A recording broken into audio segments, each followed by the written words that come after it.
ခောက်ခတ်အဝင်းလက်တဲ့ပညာရှိရင်တတိဖြစ်ခဲမို့ကွယ်သိရနဲ့သူတို့ရဲ့ရင်အော်ပုပ္ပလံမျိုးလူကကွယ်မြို့ကိုရောက်ရင်မိရဲ့ကိုရွာချင်းမင်းမဆိုလို့တကယ်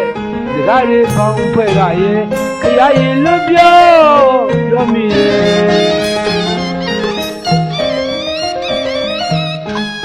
မမီပဲလိမ့်မဲ့ကွယ်မမီပဲလိမ့်မဲ့ကွယ်အိုးညောင်လို့ပင်လို့ရိတ်မှလေဒီကိုစကားကိုစကားတွေနဲ့ရဲ့ရွာရဲ့ပညာရဲ့မနေတည်တယ်မြင်သူရဲ့ချစ်ရတဲ့ခွင့်ပြုရသေးတယ်မြို့ကိုသွားမယ်သူရဲ့မြို့အချမ်းတော့နားလေတည်တယ်မြို့ကြီးပြာကြီးဆိုတာရဲ့အခြေကြီးသူများရဲ့ဒီနေ့အဖြစ်ဂုံကြီးပြန်ရရာနေရလဲဖြစ်တဲ့အတူမီတက်ပြီးမဖြစ်တင်တာဖြစ်မှာဆိုလို့တကယ်မြို့သူတို့အားကြရင်ပညာရေးဝင်းကြီးရဲ့ကွယ်အလားပါစီမှုရင်လဲတကယ်မင်းကြီးမှန်လို့တရားမကြီးဖြစ်ခြင်းမှဖြစ်မယ်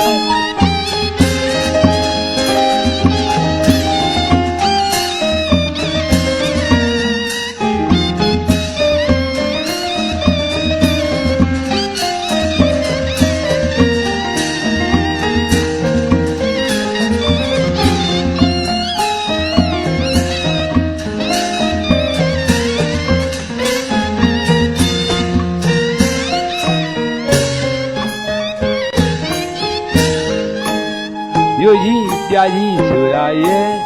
အခြေကြီးသူများရဲ့ဒီနေ့အဖြစ်ဂုံကြီးပြန်ရရာ